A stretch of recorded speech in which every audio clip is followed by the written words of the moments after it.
ശിവക്ഷേത്രത്തിലെ പ്രദക്ഷിണം അർത്ഥപ്രദക്ഷിണമാകുന്നത് എന്തുകൊണ്ടാണ് എന്നുള്ള ഒരു ചോദ്യമാണ്. അത് ഈ ശിവക്ഷേത്രത്തിൻ്റെ ഓവ് ശ്രദ്ധിച്ചിട്ടുണ്ടല്ലോ, വടക്കോട്ടാണ്. ശിവക്ഷേത്രത്തിലെ ഓവ് വടക്കോട്ട് ഒരു ചാല് പോലെ അങ്ങ് പോവുക. ആ ഓവിൽ നിന്ന് വരുന്ന വെള്ളം ഒഴുകി ക്ഷേത്രത്തിന് വെളിയിൽ വടക്കോട്ട് പോകാൻ പ്രത്യേകം ഒരു നീളമുള്ള ചാല് സൃഷ്ടിക്കാറുണ്ട് എല്ലാ മേജർ ശിവക്ഷേത്രങ്ങളിലും. അപ്പം അതിൻ്റെ പ്രധാനമായ വസ്തുത ശിവന്റെ ജടയിൽ ഗംഗ കുടികൊള്ളുന്നു എന്നാണ്. ശിവവിഗ്രഹത്തിൽ അഭിഷേകം ചെയ്യപ്പെടുന്ന അഭിഷേക ജലത്തിൻ്റെ കൂടെ ഈ ഗംഗാജലവും കലർന്നാണ് പുറത്തോട്ടൊഴുകുന്നത് എന്നുള്ള സങ്കല്പം വരുന്നുണ്ട്.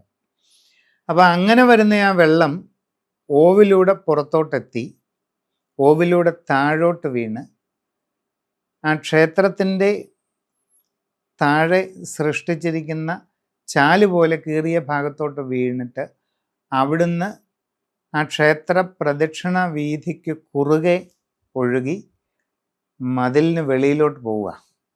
അപ്പം നമ്മൾ പ്രദക്ഷിണം ചെയ്യുന്ന പ്രദക്ഷിണ വഴിയുടെ കുറുകെയാണ് ഈ വെള്ളം ഒഴുകിപ്പോകുന്നത്. അവിടെ നമ്മൾ നടന്ന് പ്രദക്ഷിണം വെക്കുമ്പോൾ ഇതിൻ്റെ മുകളിൽ കൂടെ കാലെടുത്ത് വെച്ച് വേണം പ്രദക്ഷിണം പൂർത്തിയാക്കാൻ.